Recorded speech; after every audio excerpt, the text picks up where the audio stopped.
Hello guys, मैं आपका भाई दोस्त educator of economics love Kaushik स्वागत करता हूं आपका पढ़ ले कॉमर्स की सेवाओं में। आज की क्लास में देख रहे हो आप top 10 courses for commerce students में आपको बताने वाला हूं। और ये इतनी बेहतरीन और इंपॉर्टेंट इंफॉर्मेशन है कि 11वीं क्लास और 12वीं क्लास के स्टूडेंट्स को ये तो पता ही होना चाहिए कि उनको आगे क्या करना है और कौन कौन से ऑप्शन अवेलेबल है। तो मैं आपको कॉमर्स के सबसे फेमस कोर्सेज के बारे में बताऊंगा और 10 कोर्सेज हैं ये।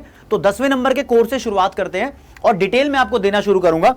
तो 10वें नंबर पर मैंने रखा है लॉ को, यानी दोस्तों आप लॉ में अपना करियर बना सकते हो। और जो 12th के बाद लॉ का कोर्स होता है वो बेसिकली 5 साल का होता है।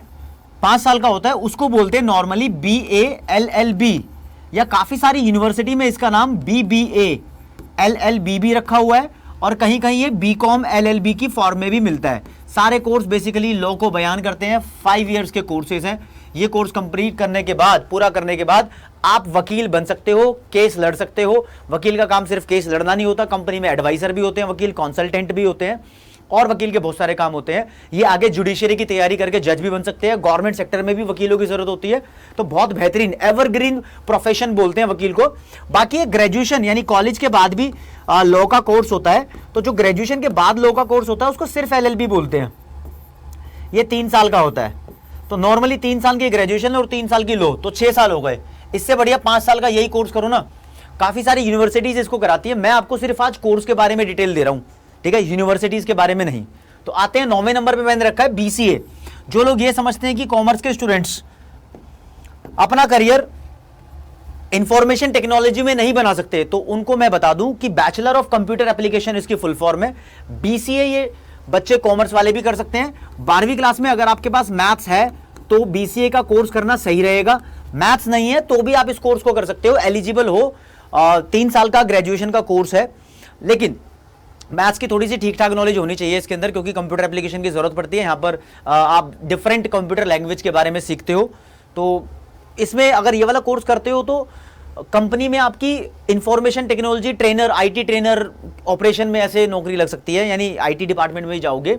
और मेरा मानना है अगर आपने ये चूज कर लिया है कोर्स तो इसको नौकरी तुम्हें ज्यादा अच्छी तब मिलने के चांस है जब इसका पोस्ट ग्रेजुएशन का कोर्स भी इसके साथ करोगे। तो BCA के साथ MCA करनी जरूरी है। सिर्फ BCA करके इतना कुछ खास ऑप्शन नहीं है करियर को बनाने का। 8वें नंबर पे आपके सामने रखा है बैचलर ऑफ स्टैटिस्टिक्स। B का मतलब बैचलर, ये स्टैटिस्टिक्स। और बैचलर ऑफ स्टैटिस्टिक्स बहुत कम यूनिवर्सिटीज कराती हैं और ये बहुत सारे करियर प्रोस्पेक्टस प्रोवाइड करता है। इसके लिए 12th क्लास में मैथ्स होनी जरूरी है। मैथ्स की बढ़िया गंभीर नॉलेज मांगती है ये। स्टैट्स का भी आइडिया होना चाहिए। तो स्टैट्स, मैथमेटिक्स और इकोनॉमिक्स ये होने चाहिए और अच्छे लेवल का कोर्स है, ग्रेजुएशन कोर्स है, बढ़िया डिमांड है मार्केट में इसकी। 3 साल का ग्रेजुएशन का कोर्स है। आगे BBA कॉमर्स वालों का सबसे फेमस कोर्स और सबसे ज्यादा यूनिवर्सिटीज इस कोर्स को कराती है। बैचलर ऑफ बिजनेस एडमिनिस्ट्रेशन इसकी फुल फॉर्म है, 3 साल का होता है। नॉर्मली बोलते हैं कि BBA के बाद MBA की जाती है, लेकिन MBA एक पोस्ट ग्रेजुएशन कोर्स है, इसके बारे में बता नहीं रहा। MBA वैसे किसी भी ग्रेजुएशन कोर्स के बाद तुम कर सकते हो, चाहे BBA करो, चाहे बैचलर ऑफ स्टैटिस्टिक्स करो, चाहे लॉ करो, किसी भी कोर्स के बाद आप MBA कर सकते हो। पोस्ट ग्रेजुएशन का कोर्स है, लेकिन MBA की बात यहाँ नहीं कर रहा। बहुत कॉमन कोर्स है।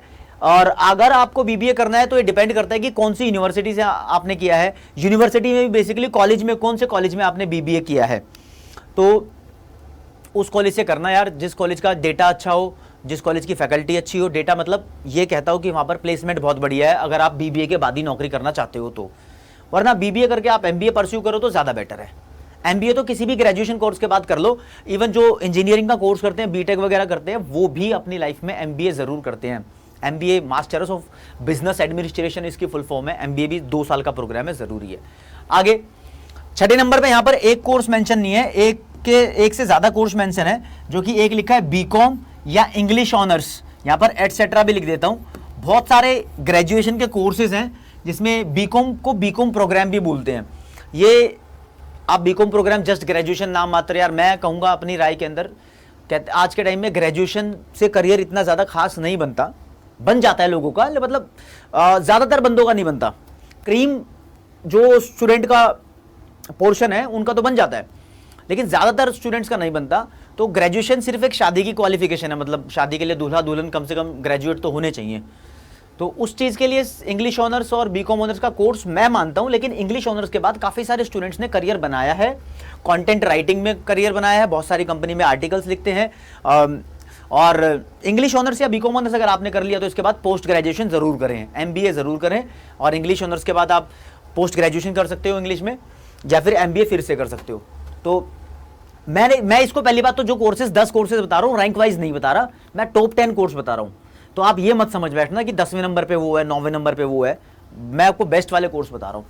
दोस्तों 5वें नंबर पे मैंने रखा है बीकॉम ऑनर्स को। B Com honours actually high demand course है कॉमर्स वालों का, बीकॉम से ज्यादा बेटर बीकॉम ऑनर्स है, क्योंकि बीकॉम ऑनर्स के अंदर सब्जेक्ट्स पे डेप्थ में फोकस किया जाता है।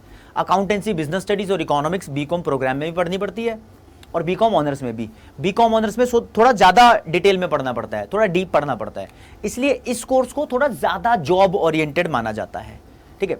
फिर मैं रखूंगा economics honours. Economics honours purely job oriented course है, अच्छा कोर्स है। अगर आपने इसमें अच्छा बेहतरीन किया है तो इकोनॉमिक्स ऑनर्स करने के बाद आप बहुत सारे मतलब फील्ड के अंदर, फाइनेंस में और गवर्नमेंट जॉब के लिए, जो लोग आईएएस आईपीएस बनने के लिए एस्पायरेंट्स है ना, वो लोग अगर इकोनॉमिक्स ऑनर्स कर लें तो इकोनॉमिक्स हर एक गवर्नमेंट एग्जाम का बैकग्राउंड होता है। मतलब बहुत सारे क्वेश्चंस हर एक गवर्नमेंट एग्जाम में, जिसको भी सरकारी नौकरी करनी है वो इसमें से कुछ ना कुछ क्वेश्चन जरूर आता है। और वैसे भी इकोनॉमिक्स ऑनर्स कर लोगे तो उसके बाद अगर आपने मास्टर्स इन इकोनॉमिक्स कर लिया, एमए इन इकोनॉमिक्स बोलते हैं, या एमकॉम इन इकोनॉमिक्स, या एमएससी इकोनॉमिक्स भी होती है, डिपेंड करता है कि कौन सी यूनिवर्सिटी से कर रहे हो। तो पोस्ट ग्रेजुएशन के प्रोग्राम का उन्होंने अलग अलग नाम रखा हुआ है, 2 साल की है और बेसिकली 3 साल की है। बेसिकली बता रहा हूँ, काफी सारी यूनिवर्सिटीज अब 4 साल का प्रोग्राम भी रखने लग गई है, तो फिर वो पोस्ट ग्रेजुएशन को 1 साल की कर देती है, ठीक है। तो ये करने के बाद मैं इंडिया में अगर बहुत बेहतरीन जॉब बताऊं तो इंडिया के अंदर बहुत अव्वल दर्जे की जॉब है इन लोगों के लिए, इंडियन इकोनॉमिक सर्विसेज। ये लोग देश की पॉलिसी बनाने में अपना रोल अदा करते हैं। और जो स्टैटिस्टिक्स में कर लेते हैं इनके लिए इंडियन स्टैटिस्टिकल सर्विसेज, ये यूपीएससी की नौकरियां हैं, जैसे IAS, IPS, IPS, IFS, IRS, UPSC की नौकरियां है ना, union public service commission civil service exam जो कंडक्ट कराती है, वो ये एग्जाम कंडक्ट कराती है। बहुत बड़ा करियर आपको इकोनॉमिक्स में देखने को मिल सकता है और बहुत बढ़िया नौकरी मिल सकती है। फिर कॉमर्स वाले अगर मैं बताऊं इस कोर्स से चूक ना जाना, ये है bachelor of management studies. Bachelor of management study के साथ एक बैचलर ऑफ बिजनेस इकोनॉमिक्स होता है। दिल्ली यूनिवर्सिटी के ये दोनों कोर्स बड़े पॉपुलर है, डीयू के पॉपुलर है, जामिया मिलिया इस्लामिया यूनिवर्सिटी के पॉपुलर है, बीएचयू बनारस हिंदू यूनिवर्सिटी के पॉपुलर है। ये कोर्स बहुत बढ़िया है। और सीयूईटी का एग्जाम होता है, सेंट्रल यूनिवर्सिटीज एंट्रेंस टेस्ट, तो ये पेपर पास करने के बाद आप इनमें एडमिशन ले सकते हो इसके स्कोर के बेसिस पे। मतलब जितने भी कोर्सेज बताए हैं अभी तक, तो वो सेंट्रल यूनिवर्सिटीज में अगर एडमिशन लोगे, और इसके अलावा बहुत सारी यूनिवर्सिटीज जुड़ गई हैं जो सीयूईटी का एक एंट्रेंस होता है 12वीं के बाद, इसको पास करोगे तो सारे ग्रेजुएशन कोर्सेज के लिए एलिजिबल हो जाओगे। लेकिन उसके अंदर लॉ नहीं होगा, लॉ के लिए अलग पेपर होता है, उसको क्लैट बोलते हैं, और सीए के लिए नहीं होता, एक्चुअल साइंस के लिए नहीं होता, वो मैं बताने वाला हूँ, बट नॉर्मल ग्रेजुएशन कोर्सेज के लिए होता है। अब दूसरे नंबर पे रखा है यार ये सब courses, chartered accountant, company secretary, cost management accountant, ये तीनों अलग अलग बॉडी इन कोर्सेज को कराती है। इसके अलावा चार्टेड फाइनेंशियल अकाउंटेंट भी होता है, सीपीए भी होता है, एसीसीए भी होता है। बस इतना जान लो कि सारे के सारे कोर्सेज अकाउंटेंसी से रिलेटेड है, अकाउंट्स में अपना करियर बनाना है। सीएस में थोड़ी लॉ भी हो जाती है और बिजनेस भी हो जाती है और इकोनॉमिक्स भी ज़्यादा हो जाती है। बाकी इन सभी कोर्सेज के अंदर आप अकाउंटेंसी में अपना करियर बना सकते हो, बहुत बेहतरीन नौकरी है। टैक्सेशन में आपकी नौकरी लग सकती है, आप ऑडिटिंग में नौकरी लगा सकते हो। ऑडिटिंग का मतलब होता है कंपनीज के अकाउंट चेक करना। सीए के पास तो अपनी स्पेशल पावर भी होती है, तो ये कोर्सेज भी अच्छे हैं। अगर आपको जानना है कि सीए में कैसे करते हैं, सीए सीएस कैसे करते हैं, तो करियर गाइडेंस की प्लेलिस्ट बना रखी है, सीए और सीएस की पूरी डिटेल दे रखी है। अब सोच रहा हूँ सीएमए के ऊपर भी बनाऊंगा। इकोनॉमिक्स में क्या क्या करियर है उनके लिए बता रखा है मैंने, इकोनॉमिक्स में क्या क्या करियर है उसकी भी पूरी डिटेल दे रखी है। जिन स्टूडेंट्स के पास मैथ्स नहीं है उनके लिए भी करियर की डिटेल दे रखी है कि मैथ्स नहीं है तो वो क्या कर सकते हैं आगे बढ़ के। प्लीज प्लेलिस्ट पे जाओ, विजिट करो और वहां पर देखो। अब सबसे हॉट कोर्स बताने वाला हूं नंबर 1 का जो है, प्लीज अभी तक आपने चैनल सब्सक्राइब नहीं किया तो पहले इस चैनल को सब्सक्राइब करो, क्योंकि आने वाली कोई इंपॉर्टेंट नोटिफिकेशन आपसे मिस ना हो जाए। और अपने दोस्तों को क्लास में बता दो कि हाँ ये हमारा चैनल है, हम फैमिली है, पढ़ ले कॉमर्स हमारा चैनल है और हम यहाँ पर पढ़ते हैं, यहाँ पर अच्छी अच्छी जानकारी पाते हैं, करियर से रिलेटेड जानकारी मिलती है, मोटिवेशनल स्पिरिट मिलती है, गाइडेंस मिलती है, कोर्स तो कराया ही जाता है। और ये पुराने स्टूडेंट्स इस बात का सबूत है जो 11वीं पास करके 12वीं में एंटर किए हैं, उनके कितने अच्छे अच्छे नंबर आए थे। काफ़ी सारे स्टूडेंट्स ने 100 आउट ऑफ 100 स्कोर किया और काफ़ी सारे स्टूडेंट्स 90% प्लस लेकर आए। और जो सब्सक्रिप्शन रेट बढ़ रहा है, channel day by day grow कर रहा है, तो मैं ये देख रहा हूँ कि दूसरे काफ़ी सारे अदर चैनल्स को बीट कर रहा है सिर्फ आपकी सपोर्ट से, क्योंकि आप इंगेज हो, आप क्लासेस लेते हो, आप अच्छे से देखते हो वीडियोस को, रेस्पॉन्स देते हो। कमेंट सेक्शन में लिटरली मैं देखता हूं भाई, कहीं और करते हो ना करते हो, मेरी वीडियोस पे आपने अच्छे अच्छे तरीके की कमेंट करी है, और मैं चाहता हूं कि आज की वीडियो में तुम कमेंट करके बताओ कि तुम्हें इन सब में से कौन सा कोर्स सबसे बढ़िया लगा। देखो, मैंने ये नहीं बताया कि कौन सा कोर्स करने के बाद कितनी सैलरी है, मैंने ये नहीं बताया कि कौन सा कोर्स कौन कौन सी यूनिवर्सिटी से होता है, मैंने ये नहीं बताया आपको कि कौन सा कोर्स रैंक वाइज लिखा हुआ कि कौन सा बढ़िया है, और मैं ये भी नहीं कह रहा कि कॉमर्स वालों के लिए मैंने सारे कोर्स बता दिए। मैंने यहां पर जर्नलिज्म की बात नहीं की, मीडिया की बात नहीं की, मैंने यहां पर ग्राफिक्स की बात नहीं की कि आप एविएशन में भी जा सकते हो, पायलट भी बन सकते हो, मैंने यहां एनडीए की बात नहीं की, गवर्नमेंट जॉब्स की ज्यादा बात नहीं की, तो बहुत सारी बातें नहीं की है। मैंने टॉप पॉपुलर कोर्सेज बताए हैं कॉमर्स वालों के लिए। अब सीए सीएस के लिए मैथ्स की जरूरत नहीं है 12वीं क्लास तक, तो आप इसको परस्यू कर सकते हो, कोई दिक्कत वाली बात नहीं है, लेकिन इसके एंट्रेंस में मैथ्स आता है, वो इतना जरूरी भी नहीं है, मतलब इतना खास भी नहीं है, तुम उसको छोड़ सकते हो, बिना मैथ्स की प्रिपरेशन करके उसको क्लियर कर सकते हो, कवर अप कर सकते हो, कोई दिक्कत वाली बात नहीं है। तो फिर अब नंबर 1 जो आपका कोर्स बता रहा हूं वो पूरी दुनिया में बोल सकते हो one of the highest paid job है, मतलब वो करने के बाद तुम दुनिया में ऐसी नौकरी कर सकते हो जो सबसे ज्यादा पैसा कमा सकते हैं। ये बंदा जो एक्चुरियल साइंस करता है वो बन जाता है एक्चुअरी,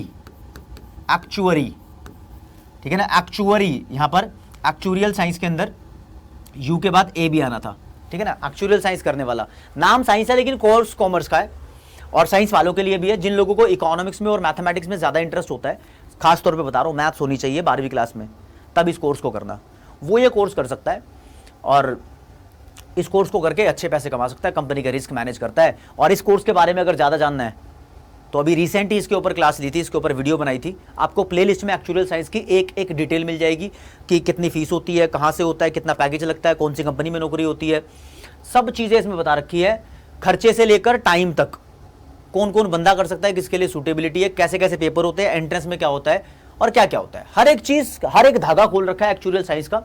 फिर बता दूं सीए का भी, सीएस का भी, इकोनॉमिक्स वालों के लिए करियर भी बना रखा है, तो हर एक चीज़ के बारे में बना रखा है। जो बाकी बचे रह गए हैं कोर्सेज उनके लिए भी मैं आगे एक एक पर्टिकुलर वीडियो बनाता रहूंगा, लेकिन जैसे और कोर्सेज रह गए, लाइक होटल मैनेजमेंट भी रह गया है, मुझे पता है, ठीक है। एक तो आप बताओ कि कौन सा कोर्स रह गया जिसके बारे में आप जानना चाहते हो, कमेंट सेक्शन में बताना। दूसरा, इन सब में से आपका फेवरेट कोर्स कौन सा है वो बताना। फिर प्लेलिस्ट में हर एक कोर्स की डिटेल मैंने उस वाले वीडियो में दी हुई है जिसमें लिखा है कि करियर फॉर कॉमर्स स्टूडेंट्स, वो दिया हुआ है।